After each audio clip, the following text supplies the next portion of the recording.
بسم اللہ الرحمن الرحیم نحمدہ ونصلی علی رسولہ الکریم۔ معزز سامعین، حرکت الدفاع عن السنہ یوٹیوب چینل میں آپ سب کا خیر مقدم ہے۔ آج کی مجلس میں ہم غیر مقلدوں کے ایک اہم ترین موضوع کو چھیڑ رہے ہیں، قرأت خلف الامام کو۔ اس کے ثبوت کے لیے، اس کی فرضیت کے ثبوت کے لیے غیر مقلدوں نے ہمارے پاس جو دلیل بھیجی ہے، آج اس دلیل کا اور ان کے ترجمہ کا تجزیہ پیش کر رہے ہیں۔ اس لیے آپ اس کو بغور سماعت فرمائیں۔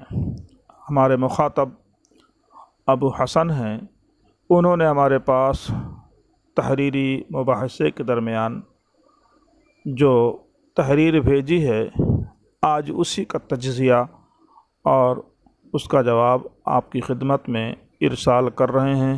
امید ہے کہ بہت زیادہ غلط فہمی دور ہو جائے گی۔ اللہ تعالیٰ غلط فہمیوں کو دور فرمائے۔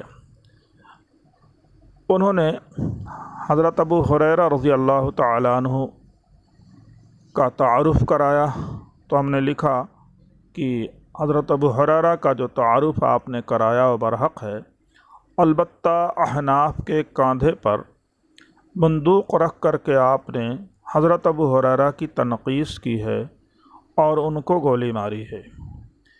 میں نے اس سے پہلے بھی کہا اور اب بھی کہہ رہا ہوں کہ احناف انہیں یعنی حضرت ابو ہریرہ کو اپنے زمانہ کا سب سے بڑا حافظ حدیث کہتے ہیں، لیکن انہیں وہ فقیہ نہیں مانتے۔ یہ ان کی تنقیص نہیں ہے، کیونکہ بعض صحابہ کرام بھی ان کے تفقہ کے قائل و معترف نہیں تھے۔ آپ کا مستدل مع عربی متن اس طرح ہے: عن ابی ہریرہ رضی اللہ تعالی عنہ عن النبی صلی اللہ علیہ وسلم قال من صلی صلاة لم يقرأ فيها بالقراءة فهي خداج ثلاثا غير تمام۔ فقيل لأبي هريرة رضي الله تعالى عنه إنا نكون وراء الإمام فقال اقرأ بها في نفسك فإني سمعت رسول الله صلى الله عليه وسلم يقول قال الله تعالى قسمت الصلاة بيني وبين عبدي نصفين۔ صحیح مسلم۔ یاد دہانی: ابو حسن صاحب، حدیث کا یہ ترجمہ جو آپ نے ارسال کیا ہے وہ چوری کا ہے، یعنی مسروقہ ہے، چوری کا۔ توجہ کیجئے، یہ ترجمہ آپ نے ارسال کیا ہے، یہ ترجمہ چوری کا ہے، مسروقہ ہے۔ اپنے ترجمے پر ایک نظر ڈالیں، بعین ہی میں وہی نقل کرتا ہوں۔ ابو ہریرہ رضی اللہ تعالیٰ عنہ سے روایت ہے کہ رسول اللہ صلی اللہ علیہ وسلم نے فرمایا کہ جو شخص کوئی نماز پڑھے اور اس میں سورہ فاتحہ نہ پڑھے تو وہ نماز بالکل ناقص یعنی مردہ ہے۔ ناقص یعنی مردہ ہے، ناقص یعنی مردہ ہے، کامل نہیں۔ حضرت ابو ہریرہ سے کہا گیا کہ ہم لوگ امام کے پیچھے ہوتے ہیں، تب بھی پڑھیں؟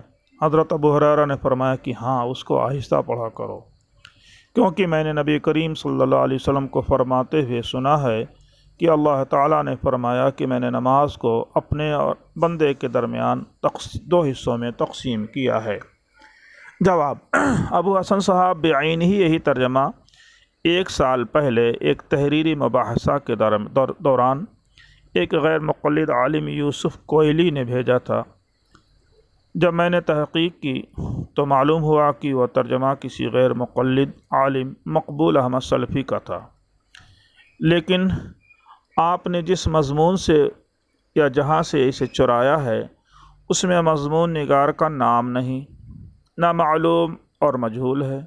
ممکن ہے کہ اس نے بھی مقبول احمد سلفی کے مضمون کا سرقہ کیا ہو۔ خیر، علم کی چوری زر کی چوری سے بھی زیادہ خطرناک ہوتی ہے۔ آئیے اس ترجمے پر ایک طائرانہ نظر ڈالتے ہیں کہ اس میں کیا غلطی ہے۔ اولاً مترجم نے القراءت کا ترجمہ تعین کے ساتھ سورہ فاتحہ پڑھنا کیا ہے، جو قطعاً غلط ہے، حدیث کے معنی میں تحریف ہے، کیونکہ لفظ القراءت مطلق ہے، اپنی جانب سے اسے مقید نہیں کر سکتے۔ یعنی القراءت سے قرآن کریم کے کسی بھی جز کو پڑھنا مراد لیا جا سکتا ہے، تعین نہیں کی جا سکتی کہ اسے سورہ فاتحہ مراد ہے یا سورہ اخلاص مراد ہے یا سورہ فلاں مراد ہے، فلاں مراد، ایسا نہیں کر سکتے۔ ثانیاً خداج کا ترجمہ غلط کیا۔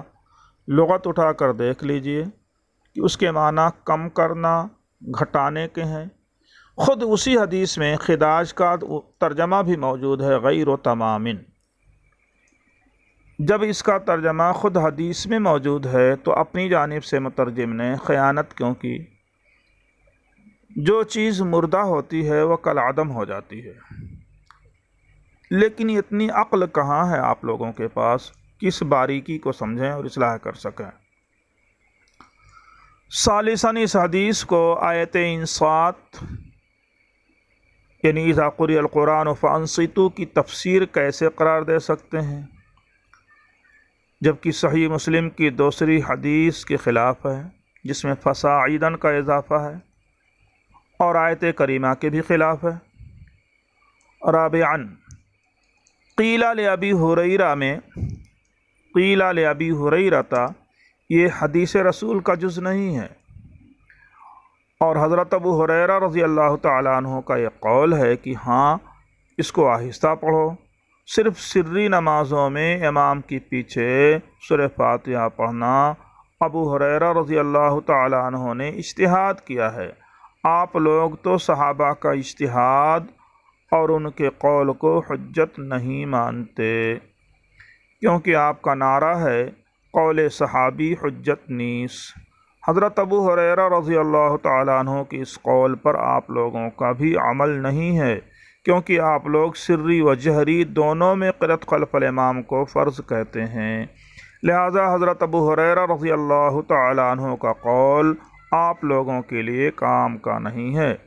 خامساً یہ کہ حضرت ابو ہریرہ رضی اللہ تعالیٰ عنہ کا یہ قول دوسرے صحیح مشہور و متواتر حدیثوں کے خلاف ہے۔ اگر صحابی کا قول صحیح متواتر اور مشہور احادیث کے خلاف ہو تو مقبول نہیں، حجت نہیں۔ سادساً اقرأ فی نفسک کا معنی مترجم نے سمجھا ہی نہیں، اس لیے غلط ترجمہ کیا۔ صحیح ترجمہ ہے دل میں پڑھ لیا کرو، یعنی امام کی قرأت پر توجہ دو، زبان سے تلفظ مقصود نہیں ہے۔ خود امام بخاری رحمہ اللہ کا مسلک بھی یہی ہے کہ دل میں کہی ہوئی بات کا اعتبار نہیں۔ دیکھیے صحیح بخاری جلد دوم، قال قتادۃ اذا طلق فی نفسہ فلیس بشیء، اگر دل میں طلاق دیا تو طلاق واقع نہ ہوگی، یعنی جب تک زبان سے تلفظ نہ ہو جائے اس پر حکم لاگو نہیں ہوگا۔ ابو حسن صاحب آپ کے مجتہد نامعلوم و مجہول سلفی صاحب نے جو حوالے دیے ہیں وہ صرف مرعوب کرنے کے لیے ہیں، تاکہ فیس بک اور گوگل کے مقلدین متاثر ہو کر ان کی تحقیق سے خود گمراہ ہوں اور دوسروں کو گمراہ کریں۔ آپ نے اپنی آنکھوں سے اس خائن محقق کی خیانتوں کا مشاہدہ کر لیا۔ ابو حسن صاحب یہ کڑی گھڑی ہے آپ کے لیے، کیونکہ علمی چوری پکڑی گئی اور مترجم کی خیانت واشگاف ہو گئی۔ اب احناف کی فکر کے بجائے اپنے خائن علماء پر مرثیہ خوانی کیجیے، جن کی خیانت کی وجہ سے آپ کو ذلت و رسوائی کی گھڑی دیکھنی پڑ رہی ہے۔ خیر، آپ دل پر ہاتھ رکھ کر اللہ علیم و خبیر کو گواہ بنا کر خود بتائیے کہ آپ کے مترجم نے خیانت کی ہے یا نہیں۔ حدیث رسول صلی اللہ علیہ وسلم کو اپنے مسلک کی بھینٹ چڑھایا کہ نہیں؟ اگر آپ میں ذرہ برابر عقل سلیم ہے تو اپنے خائن علماء کا مواخذہ کیجیے۔ میں آپ کو کیسے چور کہوں؟ آپ تو اندھے مقلد ہو، اور مقلد معذور ہوتا ہے۔ تحقیق اور دین کی طلب میں ناجائز طریقہ نہیں اختیار کرنا چاہیے۔ جن افراد کو آپ جانتے ہی نہیں ہیں ان سے دین کس طرح حاصل کریں گے؟ اللہ جل شانہ نے ہمیں اس کا مکلف بنایا ہی نہیں ہے۔ امام بیہقی رحمۃ اللہ علیہ نے کتاب القرۃ للبیہقی کے اندر لکھا ہے کہ لم یکلفنا اللہ تعالی ان ناخذ دیننا عمن لا نعرفہ، اللہ تعالیٰ نے ہم کو مکلف نہیں بنایا ہے کہ ہم اپنے دین کو ان لوگوں سے حاصل کریں جن کو ہم پہچانتے نہیں ہیں۔ تو یہ مضمون کہاں سے چرایا ہے، کس کا ہے؟ بس گوگل شریف میں دیکھ لیا اور نقل کر دیا۔ یہ نقل کرنا محترم کافی نہیں ہے، اس لیے توبہ کیجیے اور غلط فہمی کو دور کیجیے۔ احناف قرآن اور حدیث کے مطابق عمل کرتے ہیں، کسی آیت یا کسی حدیث کے خلاف ان کا عمل نہیں ہے۔ آپ لوگ غلط فہمی میں پڑے ہوئے ہیں۔